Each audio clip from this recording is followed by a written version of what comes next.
السلام عليكم ورحمة الله وبركاته. أهلا وسهلا بكم في فيديو جديد من فيديوهات سوزي كرافتس. لكن قبل ما نبدأ فيديو النهاردة أحب أشكر الناس الجميلة اللي بتعلق لي زي ما انتم شايفين كده على الشاشة، زي مريم شريف، هويدا محمد، كبرياء أنثى، سيمو، منال، أوراق متساقطة، سومة ياسر. وهنبدأ النهاردة إن شاء الله هنعمل الحاجات الجميلة اللي قدامكم دي بطريقة بسيطة جدا وجميلة وغير مكلفة. مش هتكلفنا بس غير شوية خيوط أو أي بواقي خيوط عندنا. لكن برضو او قبل ما ابدا الفيديو بتاع النهارده احب افكركم ان انا نسيت اوري لكم الفيديو اللي فات. انا عملت لكم الكلب الجميل ده زي ما انتم شايفينه كده، جميل جدا وغير مكلف ومعمول من البرطمانات واي حاجات عندنا في البيت، يعني غير مكلفه. هنستغل شويه حاجات عندنا في البيت، شكله جميل جدا وكيوت. وكمان انا نسيت اوري لكم ان الكلب ده احنا ممكن نستعمله كقطعة ديكور، ممكن نحط في البرطمان بتاعه ده اي شوكولاتة، اي حاجات نفرح بيها الاولاد ونستخدمها كقطعة ديكور في البيت. سهل جدا وبسيط وغير مكلف. وطبعا هسيب لكم اللينك بتاعه في اخر الفيديو او في اول تعليق ان شاء الله، او في التعليق المثبت اللي تحت الفيديو. وكمان عملنا الخروف الجميل ده، واحنا عارفين ان عيد الاضحى قرب، كل سنه وانتم طيبين. ده خروف جميل جدا، انت ممكن تغسليه في الغساله وولادك بيلعبوا بيه براحتهم، وممكن تعملي كمان مشروع مربح ليكي على ما يجي العيد. اول حاجه هنبدا هنعمل العصافير الجميله دي او الحمامه الصغيره دي. يعني هنجيب مجموعه من الخيوط، انا قصاها بالشكل ده. طول الخيوط دي 20 سنتي زي ما انتم شايفين اهو. هحتاج 3 مجموعات زي ما انتم شايفين بالشكل ده. هبدأ اجيب مجموعتين منهم واحطهم بعلامة البلس او زائد بالشكل ده زي ما انتم شايفين، وامسكهم مع بعض بالشكل ده واشدهم. وبعدين اجيب قطعة من الخيط من نفس اللون وابدأ بعدين همسك الجزء ده واربطه بالشكل ده، ربطة عادية خالص ما فيهاش اي حاجة. انت طبعا ممكن تعملي الحاجات دي مع اولادك، هيفرحوا بيها جدا، وخصوصا ان احنا في اجازة اهو. بعد ما ربطتها وكمان همسك الجزء التاني من الناحية التانية يعني، وابدأ برضو اربطهم بالشكل ده زي ما انت شايفة كده. سهلة جدا وبسيطة وما فيهاش اي حاجة، وهتطلع النتيجة جميلة ان شاء الله. شايفة اهو. هنسيب دي ونمسك الجزء الاخير او المجموعة الاخيرة، واجيب مناديل ورق زي ما انت شايفة او حتة قطن او اي حاجة، بس هي يفضل المناديل. وابدأ اكورها كده بحيث تبقى كورة صغيرة كده، وابدأ احطها كده في وسط مجموعة الخيط زي ما انت شايفين بالشكل ده اهو، علشان اقيسها عليها. لكن قبل ما يعني اقيسها عليها، انا ممكن في البداية احدد المنتصف بتاع مجموعة الخيط بتاعتي دي واربطها كويس بالشكل ده. هنا بعد ما ربطتها هبدأ اجيب الكورة بتاعتي دي اللي هي عملتها من المناديل، وابدأ اجيب مجموعة الخيوط عليها واربطها بالشكل ده زي ما انتم شايفين كده اهو. هنا بعد ما ربطتها هجيب المجموعة الاولى اللي انا عملتها واجيبها عليها بالشكل ده زي ما انتم شايفين كده، واسويها كويس وابدأ اربطها برضو بنفس الطريقة اهو. بعد ما ربطتها بالشكل ده زي ما انتم شايفين كده، وابدأ اسويها كده. ولو في اي زيادات عندي او مش متساوية اجيب المقص واقص الخيوط الزيادة بحيث يديني اللي هو ديل العصفورة بتاعتي يبقى شكله متساوي وجميل زي ما انتم شايفين كده.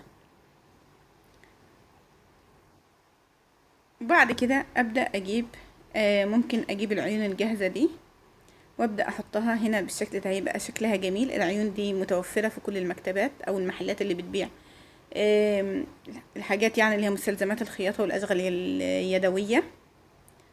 انا هنا عندي الخرزتين دول هبدأ الزقهم بالشكل ده زي ما انتم شايفين، ومن الناحية التانية كمان هلزق واحدة كمان اهو بالشكل ده. سهلة جدا وجميلة، وممكن تعمليها بمشاركة أولادك، هيفرحوا بيها جدا. هنا كمان هعمل مكان البق.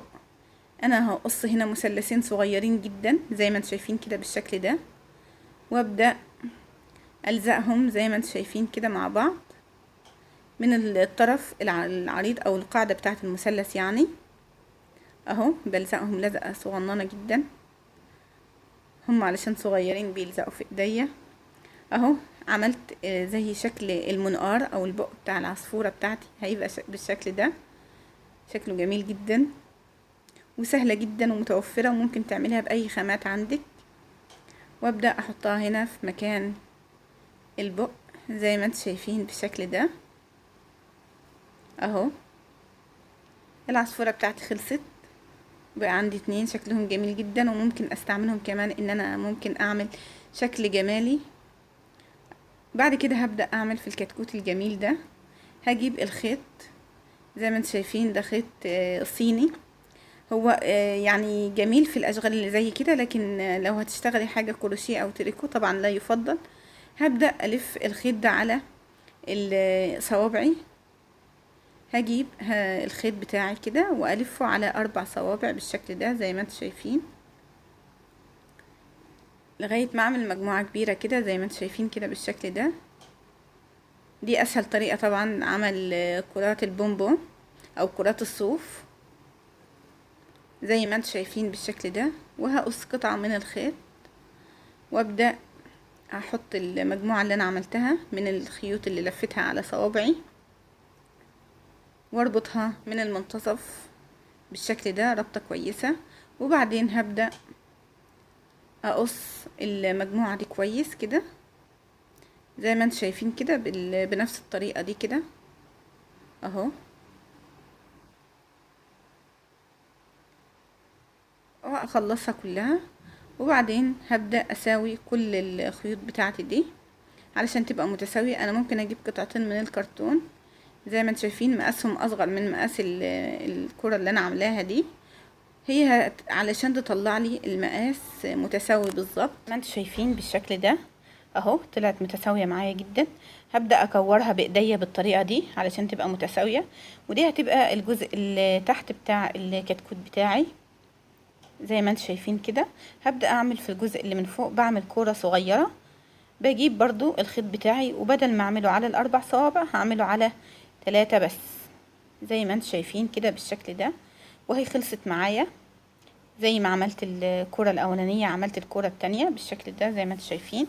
وهستخدم مسدس الشمع علشان الزقهم بالشكل ده اهو فوق بعض. اهو بلزقهم كويس زي ما انتم شايفين كده بالشكل ده.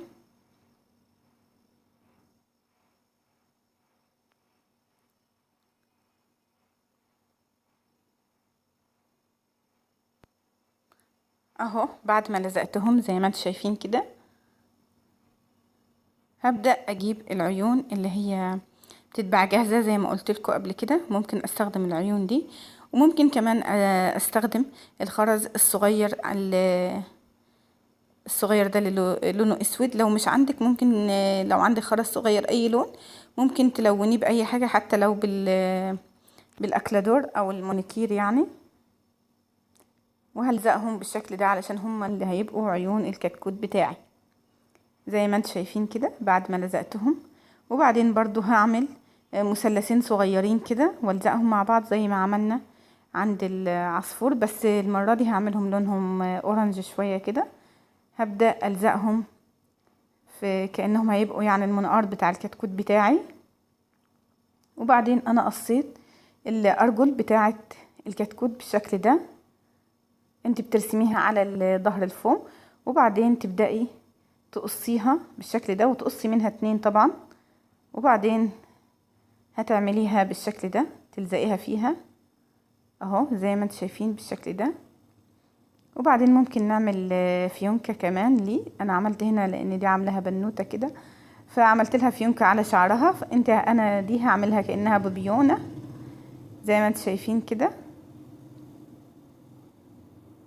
عملت الفيونكة دي قصيتها بالشكل ده، وبعدين هبدأ اقفلها بالشكل ده. انا عملت معاكم الفيونكه دي قبل كده في كذا فيديو علشان بس ما اطولش عليكم. اهو بالشكل ده. احط لها اي حاجه كده صغيره من الفوم، شكلها جميل جدا، وابدا الزقها فيها او في المنتصف كده عند رقبتها علشان تبقى كأنها البيبيونه بتاعتها. اهو هتبقى معايا بالشكل ده، شكله جميل جدا. ما تنسوش طبعا لو عجبكم تشتركوا في القناه وتفعلوا زر الجرس علشان يوصلكم كل جديد انا بعمله. اهو زي ما انتم شايفين حلوين جدا، واستنوني في فيديوهات جايه ان شاء الله. والسلام عليكم ورحمه الله وبركاته.